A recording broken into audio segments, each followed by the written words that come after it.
Chapter 16, Assessment and Education. Assessment is a really important part of the counseling process for school counselors, for mental health counselors that work in the school setting, for college counselors, and it's especially important for school counselors who are putting in place a comprehensive school counseling program, because assessment is a really critical way to measure the activities and outcomes of the things that you're doing in the school and the things that the school needs. So we'll explore those things a little bit more in this chapter. But generally, school assessment programs include a variety of different assessments at different periods of time in the school year, and they have different purposes. So you might use assessment to help identify placement or readiness for students depending on their grade. We've talked in previous chapters about using them for measures of achievement or aptitude, talking about determining students that need special placement in either a special ed classroom or a gifted classroom, ways to evaluate curriculum or activities within the school. And a lot of this assessment data is used to make decisions in terms of what schools need to implement, what schools need to continue in terms of programming, what types of curriculum to use. And on a broader level, assessment is used to help determine the resources that a school has access to. So we use assessment to determine if someone qualifies as a Title I school, or if someone gets certain types of funding in terms of grants for higher needs student populations, or assessment in terms of achievement testing that determines the funding that schools get from federal government block grants. So we use assessment quite a lot in education in a variety of different ways. Schools need to design large-scale comprehensive assessment programs, which are different than comprehensive school counseling programs, but they're often connected. And so schools need to think about what types of data they need to measure and track from teachers, from counselors, from support staff, administrators, parents, all stakeholders that are involved with the school, not just collecting information from the students. And so school counselors become a very big part of school assessment programs because they might be a big part of administering, scoring, interpreting assessments, gathering information, and being a part of different steps of this process. But generally, to create and implement a school assessment program that's school-wide, it's really important to identify goals and purpose of that assessment. These will usually connect to initiative goals or mission statements of the school or the school district. Then you need to know what type of information you need to be able to make decisions moving forward, what types of instruments or testing strategies are going to be able to give you that type of information that you need. Figure out who are the right stakeholders to be a part of that assessment program. So who needs to administer those things, who needs to take those things, what kinds of information do we need to collect from different people, and then who's going to interpret and make meaning of those outcomes. Then it's important to put all of that into place. So think about procedures for how to collect information, how to share information, how to make sure that school administrators and then broader Department of Education folks or people in the community have access to the results of those assessments based on information that is needed for either informing community stakeholders of what's going on, or advocating for change, or advocating for increased resources. It's important to think about who needs to have this information. Once we have this accurate picture of what's going on, who needs to be able to hear about it? Who needs to be able to see it? And then think about how do we do this on an ongoing basis so that we don't just get one snapshot in time of what's going on in the school, but a very good picture of what's going on and changing over time in the school. In this chapter, we're going to reference a lot of testing that we've talked about in previous chapters. So we won't go so much into the specific assessments in this chapter, but more talk about the purpose and how we would use those assessments in the school setting. So there are quite a lot of assessments and tests that we would implement in a school setting to help with that school assessment program process. So there are, of course, achievement tests that we've talked quite a lot about in terms of standardized testing in schools. There are different levels of readiness and intelligence testing that we've talked about in previous chapters that would be used to help determine grade levels or level of need for students. There's aptitude tests that can be used to help determine college readiness, admissions tests that we need to help prepare students for in terms of seeking out college or community college or technical training or whatever that might need to look like for that student. And then, of course, career assessments to help guide that exploration process. I have a cat trying to lay on my lap as I'm talking to you this morning. So school counselors are a really important part of the assessment process in the school setting, as you can imagine. So school counselors are, in addition to planning and implementing comprehensive school counseling programs that would include aspects of assessment, they are often also engaged in sometimes selecting types of assessments that are given, and certainly in test preparation, administering, scoring, and interpreting assessment for students in the school setting. And one of the most important assessment processes that school counselors become involved with, both on a school basis and something that should be a part of your comprehensive school counseling program, is a needs assessment. So this is a really important process of gathering information from different stakeholders. So students, parents, teachers, administrators, community members, funding sources, sometimes even things like talking to legislators, talking to Board of Education members, but talking to various stakeholders about perceptions of the needs of the student population in your school. So understanding what are the needs of these students in this community, because I'm sure those of you who worked in a school or work in a school currently have seen there are often times that programming or assessments or interventions are implemented, but they don't always make sense for the students that you work with. Something that might make sense on the whole, but doesn't always quite connect with the students in your specific community. So a needs assessment is really important because if you are understanding the needs of your students, then you can really tailor and target interventions, programming, training, these kinds of things towards what people actually really need, as opposed to just going off of assumptions of what students at their developmental level might need or what other communities might need, but finding that those interventions or trainings just don't really fit. Shifting gears just a little bit and talking about learning disabilities. So in schools, assessing for ability level is a really big part of helping students with placements and determining level of need and appropriate placements in terms of classrooms.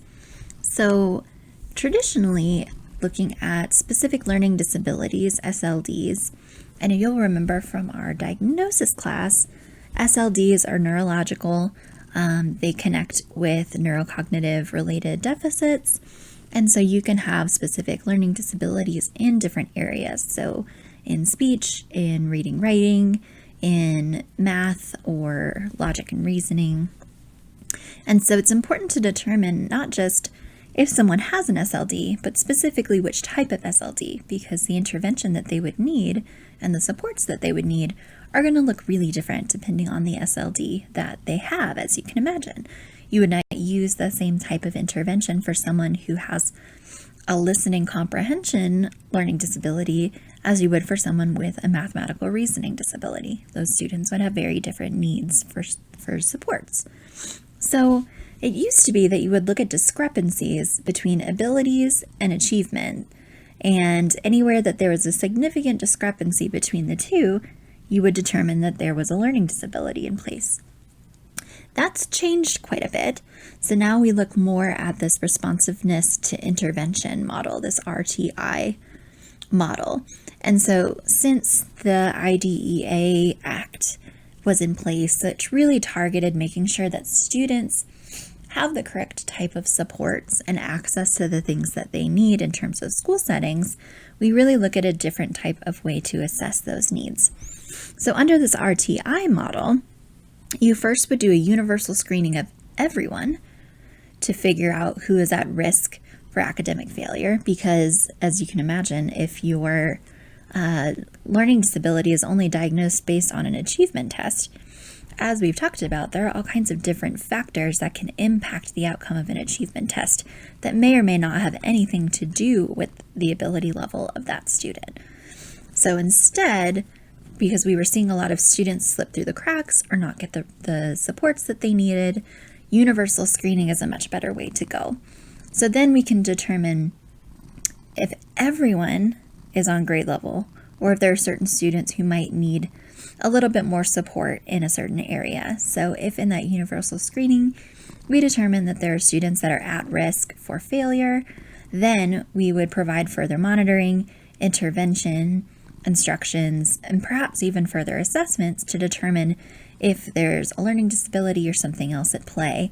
So we're focusing more universally on student supports and less on just interventions related to specific learning disabilities. So then you can tailor and target special education services to students who are not doing well and need additional supports. So if they're not making adequate progress, they're not on grade level, then you can determine what types of supports a person needs without necessarily just putting them in a special education classroom. So it could be that they just need additional tutoring or coaching or some other intervention to be successful without having to be completely pulled out of their grade level classroom. So the RTI model is a lot more comprehensive, it's a lot more flexible, and it's a lot more tailored to figuring out the specific needs of each student and matching them up to appropriate resources. So if we determine that a student does have a specific learning disability under this new assessment model, then we would look at something called an individualized education plan or an IEP. And again, more and more school counselors are getting pulled into being a part of these IEP plans. So if the student does meet criteria to be diagnosed with that learning disability, then this IEP plan is a written document pulled together by a team. So it's not just the teacher, it's not just the school counselor, but it's a whole team of individuals, which usually does include at least the teacher and the parent, but usually it includes a school counselor, some sort of school staff member that is going to be involved in helping with that student. And in that document, there's a clear statement of educational performance and documented level of need from that assessment process. That team works together to develop goals and objectives. And there's more and more of an initiative with the IEPs to make sure that the student's voice is captured in this process. So something called student-centered planning, where the student really gets a voice in those goals and objectives, because often what we see is that that student isn't even in the meeting a lot of the time. And so you have the teacher and the parent and the school staff sitting together trying to determine what that student would like for their goal and their objectives in terms of making progress in school. And the student doesn't necessarily get to advocate for themselves in that process as much as we would like. So that's one thing to keep in mind, is making sure that that student's voice is being captured in the development of those goals and objectives. So once we've determined those, we can then figure out what types of interventions and services the student is going to need to be able to meet those goals and objectives and be successful. And then once all of this is determined, this IEP plan becomes a contract. So it's a contract between the school and the parent and the student that, having documented these needs, the school is going to provide those supports or access to those supports to make sure that the student is able to be successful. And then over time, you would revisit that IEP plan. So you would do assessments again over time to track how the student changes over the developmental period. You would revisit the IEP to update goals and objectives and to see if the current interventions are working or if you need to change them or add something else to help the student be successful over time. Because as we know, children are not static beings. They change and they grow and they develop really quickly over time. And so it's important to note that these IEP plans are something that are an ongoing process. It's not just sort of a one and done sort of initiative. So in schools, we don't have students who only perform below grade level. We do have students who are determined to be what's called gifted, or determining giftedness of students. So students who perform consistently higher or show potential for performing exceptionally higher in comparison to their norming group of their their developmental age. So in this case, we're looking at students who are standard deviations above the average. And so they would need a different type of environment and support too in order to be able to continue to realize their potential. So they need something a little extra or a little different. And we've seen the giftedness evolve over time too. So now we have gifted programs that are specifically tailored to different areas. So we have gifted and talented specifically for math or for science or for reading, writing, whereas giftedness used to sort of just be like one class and everybody was put in there together. So it's nice that now we have a more broad assessment focus in different areas to determine what types of gifted supports a student might need. So instead of just looking at kind of the typical cognitive areas of reading, writing, logic, and reasoning, we now are able to look at cognitive ability, academic ability, creative thinking, and then potentially even visual or performing arts. So if someone is especially gifted in these areas, they may need those additional abilities to meet the potential for that student as well. Some other assessments that are used in schools are assessments for school environment, which are part of what become what's described as school climate. So environmental testing looks at specific factors that can be interacting with or predicting student behavior or student success. So things that we might look at is the physical space of the building. We might also look at the types of materials or curriculum or supplies that the students have access to. We might look at the connections and environment in terms of peers. So is it a fairly supportive environment for students? Is there a lot of bullying in the school and students aren't feeling safe? Looking at those kinds of things. Looking at the way school is scheduled. So even looking at things like how long are the classes? Are they too long? Are they too short? Should we use blocks? Should we use alternating days? Looking at safety, and then looking at responsiveness of administration and the environment when something goes wrong. So we look at some or all of these different things to assess the environment of the school to get an accurate picture of what's going on and what could be impacting students, particularly around the area of standardized testing. So as we've talked about in previous chapters, that high-stakes standardized testing can be really stressful for students and really stressful for schools because often it's used to make determinations about if students are able to progress on grade level, if schools get access to certain types of resources, and so those environmental factors can really impact the outcome of those achievement tests. And so to sort of combat or address those things, some factors that have been involved with this idea of test preparation and performance. And as we've talked about before, we look at schools dedicating more and more time and resources to getting students ready for standardized testing, building more and more curriculum around the idea of coaching and getting ready for performance and wanting to perform well in standardized testing, and putting a lot of pressure on the outcomes of these standardized tests.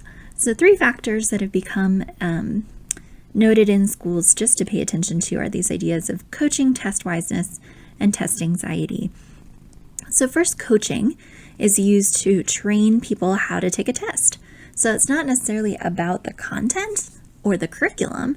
It's about helping test takers to be ready to read and interpret and answer the types of questions that are going to be asked on the test. So it's less about the knowledge and more about how to navigate questions. Honestly, we will do this as part of this program to get you ready for the national counseling exam.